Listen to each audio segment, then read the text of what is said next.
শুরুতেই তোমাকে একটা কথা বলি। তুমি নিজেও হয়তো খেয়াল করেছ, এই পৃথিবীতে সৎ মানুষগুলোর চেয়ে অসৎ মানুষগুলোকে বাইরে থেকে একটু বেশি সুখী মনে হয়। তারা হাসে, তারা ভোগ করে, তারা আনন্দে থাকে। কমপক্ষে আমাদের চোখে সেটাই ধরা পড়ে। কিন্তু সত্যিটা হচ্ছে, তাদের জীবনে সুখ থাকলেও শান্তির অনেক বড় ঘাটতি থাকে। আর তুমি জানো কি, মানুষের জীবনে সুখের চেয়েও শান্তির প্রয়োজন অনেক বেশি। একটা ভাঙা কুঁড়ে ঘরেও গভীর ঘুম আসে যদি তার মনে শান্তি থাকে। আবার রাজপ্রাসাদের নরম বিছানায়ও ঘুম আসে না যদি মনে অশান্তি জমে থাকে। সুখ আর শান্তি এই দুটো এক জিনিস নয়। অনেক সময় তারা একসাথে থাকে না। কোনো গরিব মানুষের ঘরে হয়তো বাহ্যিক সুখ নেই, দামি জিনিস নেই, বিলাসিতা নেই, কিন্তু তবুও তার মনে শান্তির কোনো অভাব থাকে না। আবার অনেক ধনী মানুষের জীবনে সব কিছু থাকলেও রাতের ঘুম হারাম হয়ে যায়।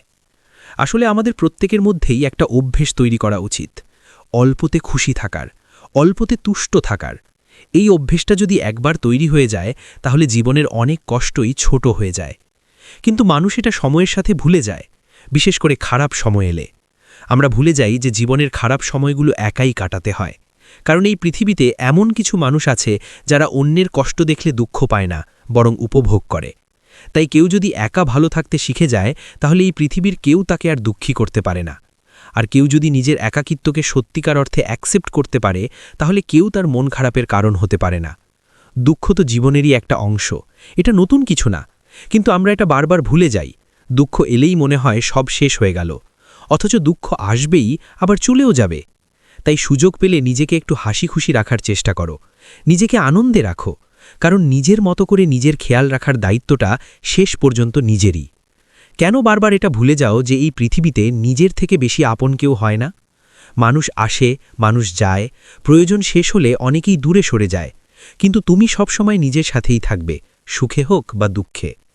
আমরা এটাও ভুলে যাই যে যদি কেউ কখনো আমাদের ছোট করতে চায়, তার মানে হলো আমরা তার থেকে অনেক বেশি এগিয়ে আছি। কারণ যে নিচে থাকে তাকে কেউ টেনে নামাতে চায় না, টেনে নামানো হয় তাকেই যে উপরে ওঠে। এই কথাটা মনে রাখলে মানুষের কথা আর ব্যবহার খুব বেশি কষ্ট দিতে পারে না। পৃথিবীতে লক্ষ লক্ষ প্রাণীর মধ্যে শুধুমাত্র মানুষই রোজগার করে, অথচ অন্য কোনো প্রাণী অনাহারে মরে না। আর আশ্চর্যের বিষয় হলো, এই মানুষই একমাত্র প্রাণী যাদের কখনো পেট ভরে না, চাওয়া পাওয়া শেষ হয় না, লোভ থামে না। যারা সৎ পথে চলতে চায় তাদের কিছুটা মানিয়ে নিতে হয়, এটাই বাস্তবতা। কিন্তু তবুও নিজেকে সৎ রাখার চেষ্টা করো, সৎ পথে উপার্জন করো। কারণ একটা সময় পর এই পৃথিবী ছেড়ে চলে যেতে হবে, আর তখন কোনো টাকা, কোনো পরিচয়, কোনো ক্ষমতাই কাজে আসবে না। তখন দিতে হবে সব প্রশ্নের জবাব। সৎ থাকলে যদি কখনো ঠকেও যাও, তবুও অন্তরে একটা শান্তি থাকবে, এই ভেবে যে তুমি ঠিক ছিলে। যদি কখনো মনে অহংকার আসে, তাহলে একবার কবরস্থান বা হাসপাতাল থেকে ঘুরে এসো। কবরস্থানে তোমার চেয়েও ধনী মানুষ শুয়ে আছে, তোমার চেয়েও ট্যালেন্টেড মানুষ শুয়ে আছে।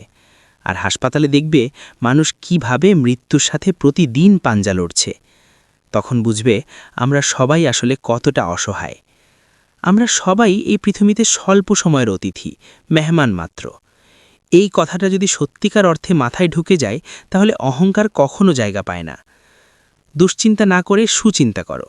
নেতিবাচক চিন্তা মানুষকে ভিতর থেকে ধ্বংস করে দেয়, আর পজিটিভ চিন্তা মানুষকে ধীরে ধীরে সফল ও সুখী করে তোলে। জীবনে কিছু জিনিস প্রয়োগ করলে জীবন সুন্দর হতে বাধ্য। আয় বুঝে ব্যয় করো, ধীরে ধীরে শ্রবণ করো, যুক্তির সাথে তর্ক করো, মুক্ত হাতে দান করো, গভীরভাবে চিন্তা করো, ধৈর্যের সাথে অপেক্ষা করো। খারাপ সময়ে সৃষ্টিকর্তাকে স্মরণ করো। মনে রেখো, রূপ, যৌবন আর অর্থ সবই সাময়িক পরিচয়, সময়ের সাথে সব হারিয়ে যাবে। তাই জীবনে এমন কিছু করো, এমনভাবে বাঁচো যেন মৃত্যুর পরেও মানুষ তোমাকে ভালোবাসা আর সম্মানের সাথে স্মরণ করে।